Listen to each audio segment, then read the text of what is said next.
오늘은 2027학년도 연세대학교 입학전형의 핵심 변경사항을 웹툰처럼 쉽고 재미있게 풀어볼 거예요.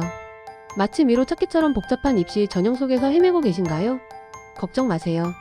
제가 여러분의 든든한 가이드가 되어 이 복잡한 길을 시원하게 뚫어드리겠습니다. 연세대학교 입시 그 핵심을 꼭꼭 짚어드리죠. 그럼 함께 떠나볼까요? 여기 입시 앞에서 동공지진을 일으키는 예비 후배님과 베테랑 연세 선배님이 있습니다. 선배, 2027년 세대 입학 전형이 발표됐는데 너무 복잡해요. 뭐부터 봐야 할지 모르겠어요. 네, 맞아요.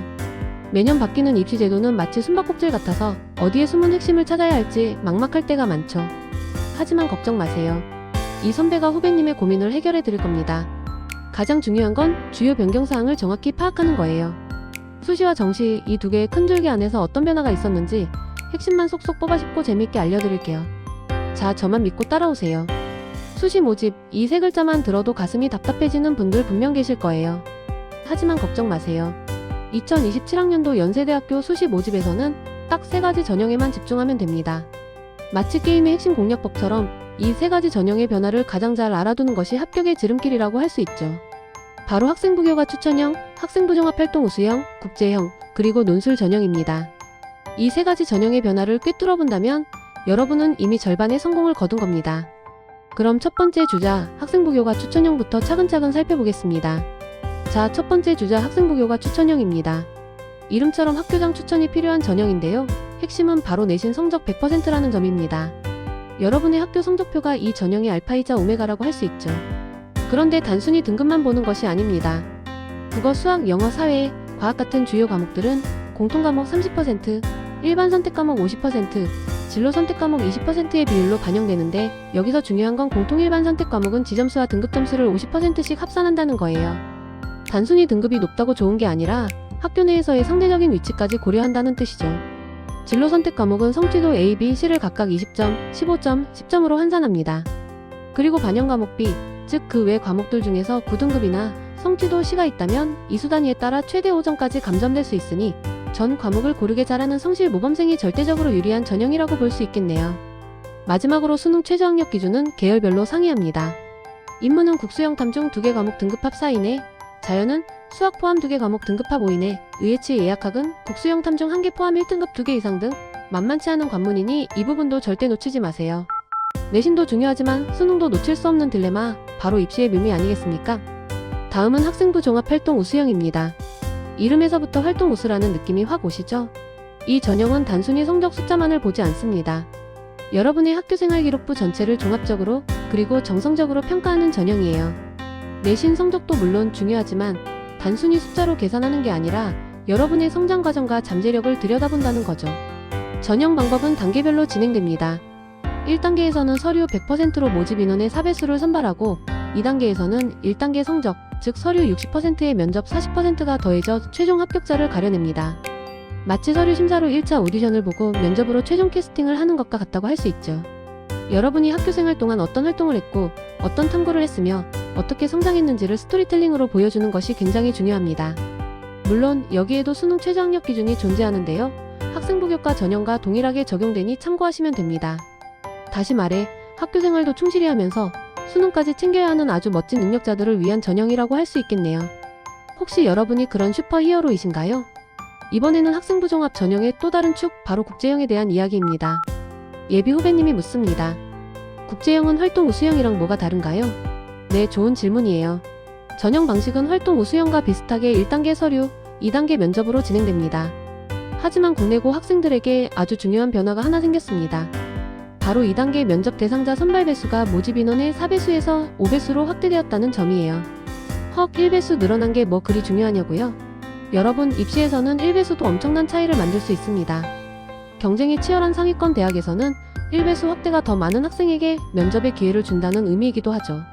물론 경쟁률은 여전하겠지만 문이 아주 살짝이라도 더 넓어졌다는 건 희망적인 소식 아니겠습니까? 수능 최저학력 기준은 국어, 수학 중 1개 포함 2개 과목 등급합 5 이내, 영어 2등급, 한국사 4등급입니다. 해외고나 검정고시 출신자는 수능 최저가 적용되지 않으니 국내고 학생들은 이 점을 꼭 기억해야 합니다. 국제형이라고 해서 영어만 잘하면 되는 건 아니라는 점 명심하세요. 자, 드디어 논술 전형입니다. 그런데 이번 논술 전형, 특히 자연계열은 대대적인 개편을 맞이했습니다. 선배가 아주 강조하죠. 이건 정말 중요해. 네, 정말 중요합니다. 기존 논술 전형은 수학에 초점이 맞춰진 수리 논술 비중이 컸지만 2027학년도부터는 수리 논술 비중이 축소되고 다면사고형 평가가 새롭게 도입됩니다. 다면사고형 평가는 과학 관련 제시문을 바탕으로 한 선논술형 평가인데요. 출제 범위가 통합과학 전체입니다. 기존의 수학 문제 풀이 능력뿐만 아니라 다양한 과학적 지식을 융합하여 분석하고 논리적으로 설명하는 능력을 평가하겠다는 거죠. 단순히 공식만 외워서 되는 시대는 이제 끝났습니다. 여러분, 마치 탐정이 단서들을 모아 사건을 해결하듯 여러분의 융합적 사고력을 보여줘야 하는 시험이 되는 겁니다. 한 가지 더, 2027학년도부터는 치의학과가 논술 전형으로 선발하지 않으니 치의학과를 목표로 하는 수험생이라면 이 점을 꼭 확인해야 합니다. 논술 100%의 수능 최저학력 기준은 없지만 대신 여러분의 머릿속이 얼마나 통합되어 있는지 제대로 보여줘야 할 겁니다. 이제까지 설명드린 수시 모집의 핵심 내용을 한눈에 정리하는 시간입니다. 마치 영화의 명장면 하이라이트를 보는 기분일 텐데요. 학생부 교과 추천형은 학생부 교과 100%의 지점수와 등급을 합산하는 정량평가가 핵심이고 수능 최저 기준이 있다는 점 기억하시죠? 학생부 종합활동 우수형은 서류와 면접을 통해 학생부 전체를 정성평가하며 역시 수능 최저 기준이 존재합니다. 논술 전형은 논술 100%로 평가하고 수능 최저는 과감하게 폐지되었죠. 이렇게 정리하니 한결 명확해지지 않나요? 각 전형의 특징을 정확히 파악하고 자신에게 가장 유리한 전형을 선택하는 것이 중요합니다. 단순히 남들이 좋다고 하는 전형에 휩쓸리지 마세요. 여러분의 강점을 가장 잘 드러낼 수 있는 전형을 선택하는 것이 승리의 전략입니다. 자, 이제 정시로 넘어가 볼까요? 수시에서 아쉬움을 남겼다고요? 정시는 또 다른 기회입니다. 자, 이제 정시를 알아볼 시간입니다. 수능, 그 이름만 들어도 가슴이 웅장해지는 마법의 단어죠. 정시에서는 수능 성적을 어떻게 반영하는지가 합격의 관건입니다. 연세대학교는 크게 세 가지 유형으로 수능 성적을 반영하는데요. 각 유형별로 국어, 수학, 영어, 탐구 과목의 반영 비율이 달라집니다. 마치 뷔페에서 내 취향에 맞게 음식을 담듯이 여러분의 수능 성적 조합이 어떤 유형에 더 잘 맞는지 파악하는 것이 중요하겠죠. 유형 I은 인문계열, 유형 II는 자연계열, 그리고 유형 III은 상경, 생활과학, 간호 등 통합계열입니다. 여러분의 성적표가 이 세 가지 유형 중 어디에서 가장 빛을 발할 수 있을지 지금부터 저와 함께 자세히 들여다보겠습니다. 수능 성적의 마법, 지금부터 시작됩니다. 각 유형별 수능 반영 비율을 자세히 살펴볼까요? 먼저 유형 I 인문계열입니다. 국어의 비중이 37.5%로 가장 높고 수학과 탐구가 각각 25.0%, 영어가 12.5%를 차지합니다. 국어에 자신 있는 언어의 마술사라면 유형 I 아주 매력적일 겁니다. 다음으로 유형 II 자연계열입니다. 여기서는 수학과 과학탐구의 비중이 각각 33.3%로 압도적으로 높습니다. 국어는 22.2%, 영어는 11.1%로 비중이 낮아지죠. 수학의 달인과 과탐 박사라면 유형 II에서 최고의 빛을 발할 수 있습니다. 마지막으로 유형 III 통합계열입니다. 국어와 수학이 각각 33.3%로 균형을 이루고 영어와 탐구가 16.7%씩 반영됩니다. 이 유형은 밸런스형 인재에게 유리하다고 볼 수 있겠죠. 한국사는 등급별 감점이 적용되는데 4등급까지는 감점이 없고 5등급부터 0.2점씩 차등 감점되니 너무 걱정할 필요는 없습니다. 하지만 이 작은 감점 하나하나가 당락을 좌우할 수도 있다는 점, 입시에서는 0.1점도 소중하다는 걸 잊지 마세요. 정시에서 가장 주목할 만한 변화는 바로 상경대학입니다. 이건 정말 중요한 변화라 인문, 자연계열 학생 모두 주목하셔야 합니다. 기존에는 경제학부와 응용통계학과가 인문자연계열로 나뉘어 선발되었지만 2027학년도부터는 통합계열 유형 III로 변경됩니다. 이게 왜 중요하냐고요? 여러분, 이는 인문계열 수험생과 자연계열 수험생의 교차 지원이 더욱 활발해질 수 있다는 의미입니다. 마치 그동안 따로 놀던 두 친구가 이제 함께 어울려 놀 수 있게 된 것과 같죠. 예비 후배님도 바로 알아차렸네요. 그럼 수학이나 탐구 과목 선택에 따른 유불리가 완전히 달라지겠네요. 네, 맞습니다. 기존의 고정관념에서 벗어나 여러분의 수능 성적 조합을 바탕으로 어떤 유형이 나에게 더 유리할지 전략적으로 판단해야 하는 시대가 온 겁니다. 수학을 잘하는 인문계 학생, 혹은 사회탐구에 강한 자연계 학생이라면 상경대학 지원에 더욱 유리해질 수 있는 기회가 될 수 있다는 점 놓치지 마세요. 자, 이제 길고 길었던 2027년 세대 입시 변경사항 여정의 최종 정리 시간입니다. 너무 많은 정보에 머리가 지끈거린다고요? 괜찮아요. 이것만은 꼭 기억해야 할 핵심 체크리스트를 뽑아왔습니다. 수시 CHSKLIST부터 볼까요? 학생부 종합국제형에서는 국내고 출신자의 면접 대상자가 5배수로 확대되었다는 점, 그리고 논술 자연 통합에서는 수리 논술 비중이 줄고 과학 논술, 그것도 통합과학 범위로 도입된다는 점을 명심하세요. 수능 최저는 논술 전형에서는 폐지되었지만 학생부 교과와 종합 전형에서는 여전히 중요한 관문이라는 사실도 잊지 마세요. 다음은 정시 CH20KLIST입니다.